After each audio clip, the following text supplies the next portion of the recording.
Ladies and gentlemen, welcome back. We are live and honestly, we are still absorbing what can only be called a major turning point in the world of professional tennis. If you are just tuning in, you might be reading the headlines coming out of Doha tonight and wondering whether there has been an error. You might be checking the crowd numbers, the noise levels, and the ticket sales reports from the Qatar Open, and asking yourself if the championship match was scheduled early. But be clear, this was not a championship. This was not a semifinal. This was not even a showdown between the established giants of the WTA top 5. What we witnessed today at the Khalifa International Tennis and Squash Complex was an opening round match, a round of 64 meeting that by every traditional measure should have been a calm, routine contest on a Monday afternoon. But today, the city of Doha did not simply stage a tennis match, it staged a cultural event. The headline is accurate and the aftershocks are spreading across the entire sports world right now. Alexandra Eala, the 20-year-old Filipino standout, has not only arrived in Qatar, she has essentially taken command. We are talking about a packed stadium. Let me say that again because I want the significance of this to register. A packed center court for a first-round match. In the history of the Qatar Total Energies Open, a tournament that has featured icons, Grand Slam winners and world number ones, it is extremely rare to see this degree of frenzy, this level of fan involvement. This early in the tournament week, the seats usually fill as the pressure rises as we move closer to the trophy presentation. But today the storyline was reversed. The tickets were sold out before the first serve was even hit. The lines outside the complex extended for blocks, a wave of red, blue, yellow, and white, the colors of the Philippine flag covering the streets of Doha in a vivid show of national pride that goes beyond sport. The organizers are calling it the Eala effect, but honestly that phrase feels too small for what unfolded on court today. We heard reports earlier this week, remarks from fellow pros like Darius Saville suggesting that Eala was becoming a major ticket draw. Saville said that if she were a tournament director, she would do everything possible to get Eala into her bracket, and today we saw exactly why. The energy inside that arena was not merely supportive, it was charged, it was thunderous. It was the kind of environment you expect for a Davis Cup final or a World Cup contest, not a WTA 1000 opening round. But let's not allow the spectacle to overshadow the competition because the story here has two sides. Yes, the crowd was a headline, but the athlete earned that headline. Alexandra Eala, ranked world number 45 and rising, stepped onto that court carrying the hopes of a nation and perhaps even heavier the burden of a statistical curse that had followed her young career. She was facing Tereza Valentova of the Czech Republic. Now for the casual viewer, that name might sound like just another opponent, but for those who have tracked Eala's path, you understand the meaning. The Czech barrier. Before today, Alex Eala had faced Czech opponents multiple times on tour, and every single time she had come up short. It was becoming a mental obstacle. A strange statistical pattern where the structured, power-based style of Czech tennis seemed to be the perfect counter to Eala's gritty, left-handed creativity. She had previously lost to Valentova, a tough straight sets defeat in Japan just last year. The analysts knew this, the betting lines knew this, the pressure was enormous. You have 7,000 cheering fans expecting a breakthrough, but you are looking across the net at a player who has consistently beaten you. That is the pressure chamber Alex Eala walked into today. And the outcome is why we follow sports. It is why we get invested in these storylines. She did not just compete. She dismantled the storyline. She did not just draw energy from the crowd. She captured that energy and turned it into a weapon against the record books. The shock in Doha is not only that the seats were filled. The shock is a total shift in atmosphere. We are accustomed to polite clapping in tennis. We are used to quiet pleas. Today we heard a wall of noise. Every forehand winner was greeted with a roar that rattled the broadcast cameras. Every break point saved was celebrated like a match point. And for Valentova, major credit is deserved because competing against that level of one-sided crowd pressure is extremely difficult. But this was Eala's spotlight. She transformed the Khalifa complex into the Arenta Coliseum. She turned an individual sport into a team experience with thousands of overseas Filipino workers serving as her doubles partner. This moment is important. It is important because it signals a shift in the financial and cultural center of the tour. We have watched the big three in men's tennis retire or decline. We are always searching for the next generation of stars who can change the game, who can sell tickets, who can make people care about a first-round match on a Monday. Today, Doha found its answer. It is not only about the tennis anymore. It is about the connection. Eala has that intangible quality, a bond with a global diaspora that is passionate and eager for representation. So as we get ready for this deep analysis, we are going to break down everything. We are going to examine it all, the technical adjustments Eala made to finally overcome the Czech barrier. We are going to examine the figures behind this attendance milestone and what it indicates about the future of the WTA in the Middle East. We are going to explore the OFW phenomenon and how the Filipino community is independently reshaping the revenue structure for tournaments in this region. And of course, we are going to cover the match itself. The determination, the strategic intelligence, and the sheer courage it required for a 20-year-old to step into a sold-out arena and produce the performance of her career. Doha is stunned. The WTA is energized, and Alexandra Eala has officially alerted the tennis world. She is no longer just a competitor in these major tournaments. she is the headline attraction. Stay with us because we are diving deep into the biggest story of the year. Now, to fully understand the scale of what happened today, we need to unpack the layers. We cannot evaluate this win in isolation.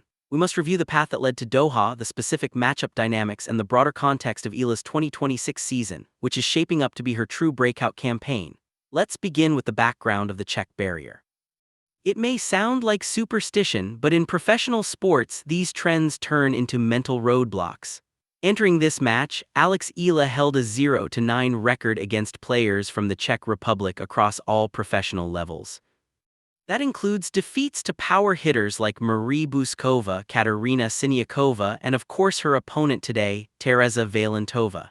In their previous meeting at the Japan Women's Open in October 2025, Valentova dominated Eala 6-1, 6-2.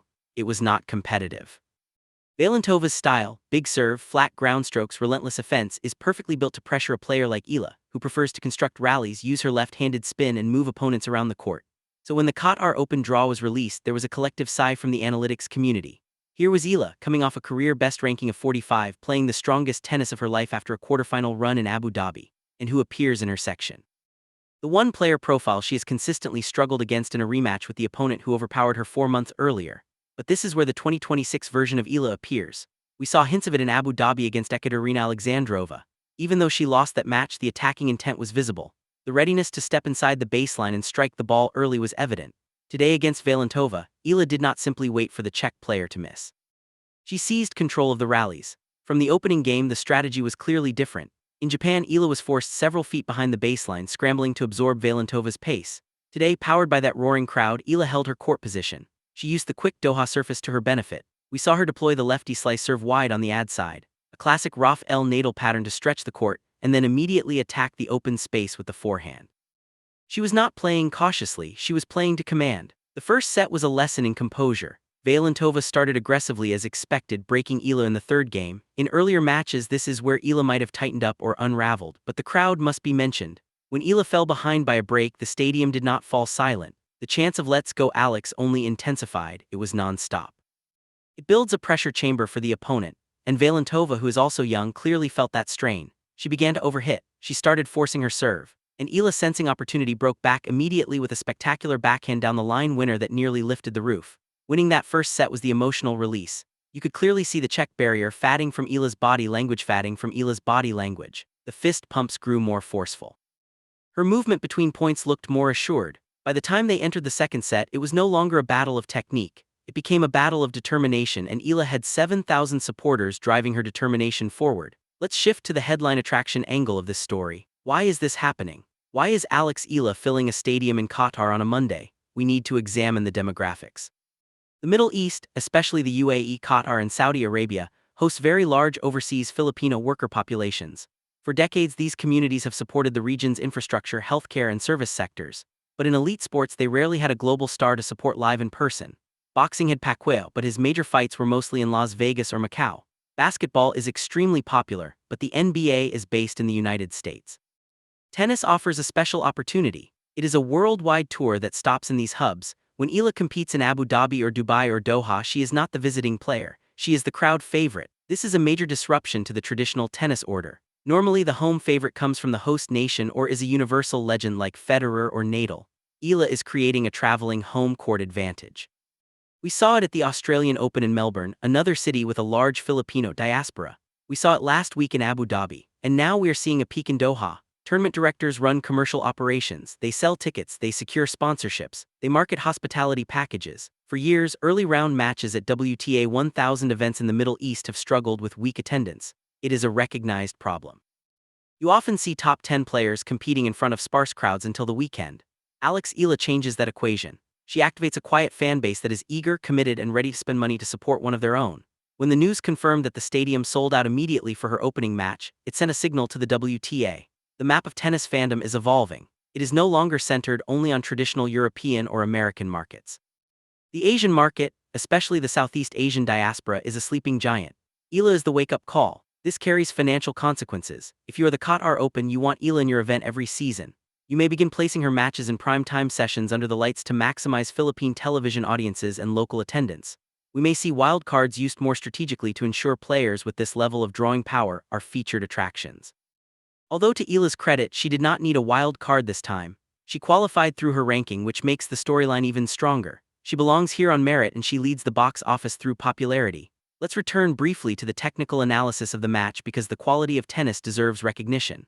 The turning point came in the second set at 4-all. This was the critical stage. Vailantova was serving at 40-15. It appeared to be a routine hold, but Eala produced 3 straight points of brilliance. First, a defensive lob that clipped the baseline, resetting the rally and drawing an error. Then a forehand return winner against a 180 km/h serve, pure reflex and timing, and finally on breakpoint, a 15-shot rally where Eala moved Vailantova side to side, mixing speeds, using slice and topspin until Vailantova finally broke down and netted a backhand. That service break for 5-4 was decisive. Serving for the match, the volume was overwhelming. It was hard to imagine Eala even hearing the contact, but she closed it with a love hold and a wide ace to finish. The net handshake was professional, but the celebration was raw emotion. Eala tapped the flag on her chest and pointed toward the crowd, creating a shared moment. The supporters lifted her, and she rewarded them with a performance that ended a historic losing pattern. This win impacts several parts of Eala's 2026 season. First, it protects key ranking points needed to remain inside the top 50. Second, it sets up a likely meeting with a seeded top 20 player in the next round. Most importantly, it removes the mental barrier against big-hitting Czech opponents. If she can defeat Vailantova, she can defeat others of the same mold. It opens a new level of belief. We must also recognize the scheduling difficulty. Eala played deep into the Abu Dhabi event only days ago, reaching the later rounds in multiple draws. The travel distance is short, but the physical load is real. Still, adrenaline is powerful. The surge of support she received today likely balanced some of that fatigue. However, recovery in the next 24 hours will be essential. Her coaching staff must manage this carefully. Being the headline act brings media duties, fan interactions, and emotional drain. Staying composed after a breakthrough win like this is often more difficult than the match itself. Looking at the wider picture of the Qatar Open with several notable withdrawals this week, the tournament needed energy. It needed a compelling narrative. It did not just receive a storyline, it received a movement. The Eala surge has revived the early week excitement of the event. Every media outlet in Doha is covering the Filipino prodigy. The local newspapers are featuring front-page images of the crowd.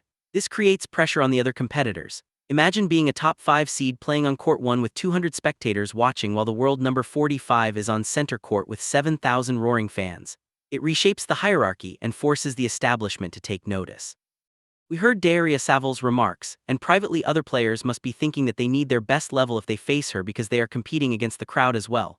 It is similar to when Maria Sharapova first exploded onto the scene or when Lena energized the Chinese fan base. But this feels unique because of the diaspora factor. Eala's home court exists everywhere. When we study the match statistics, one number stands out.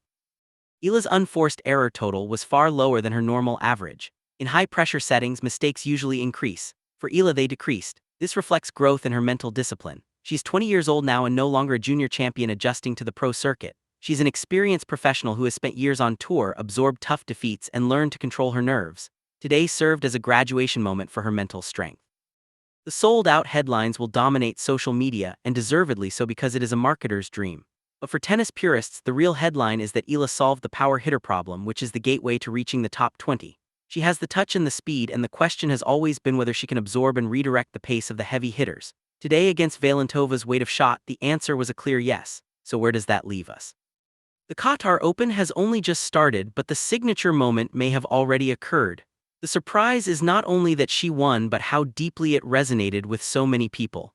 Tennis is often criticized as being exclusive or disconnected, but today in Doha it felt open, energetic, and truly alive. Alexandra Eala is closing the gap between the sport and the public, and if she continues performing at this level, she will not only sell out opening rounds, she will sell out Championship Sunday. As we conclude our coverage of this landmark day in Doha, it is important to step back and review the trajectory. Moments where sport, culture, and business intersect are uncommon. Alexandra Eala's first-round victory at the Qatar Open will be recorded as a straight-sets win over Teresa Vailantova. But for the thousands in attendance and the millions watching from the Philippines and across the globe, it will be remembered as the day the Eala era truly went worldwide. We often discuss breakthrough moments in sports, and for Eala her arrival could have been her US Open junior title or her first WTA trophy, but this moment feels different because it marks her shift from rising prospect to franchise-level star. When you can fill a stadium in a foreign country on a Monday afternoon, you are no longer just a tennis player, you are an icon and a market mover. The path ahead in Doha is difficult because the draw only gets tougher with Grand Slam champions and higher-ranked players waiting, but none of them carry what Eala has right now, which is powerful momentum. The Czech barrier is finished and buried beneath the hard courts of the Khalifa complex. Her confidence is soaring and the crowd support will only grow. If today sounded loud, imagine the atmosphere if she reaches the quarterfinals or semifinals, because the tournament might need overflow viewing areas. Looking beyond this week, the impact on the rest of the season is significant. Eala is set to compete in Dubai next, followed by the Sunshine Double in Indian Wells and Miami, which are the biggest platforms outside the Grand Slams.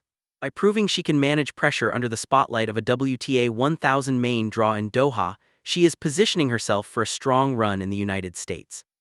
The ranking points she is earning now are critical for seeding, and if she reaches the top 32 before Roland Garros begins, she avoids the highest seeds in the early rounds, which is the strategic objective, while the emotional objective is to ride this momentum as far as it can carry her.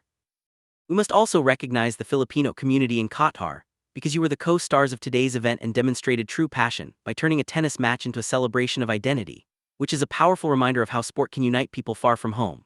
So the headline remains that Doha is stunned, but perhaps this should no longer surprise us, and we should simply adjust our expectations because Alexandra Eala is a force of nature who is only getting started. The stadium sold out instantly for her first match, and tickets for her next match are likely disappearing right now. Thank you for joining us for this special in-depth analysis, because it has been an honor to break down one of the most exciting days in recent Asian tennis history, and we will return with more coverage as Eala continues her run in the desert. So until then, keep your focus on the game and keep watching the rising star from the East, and good night from the studio.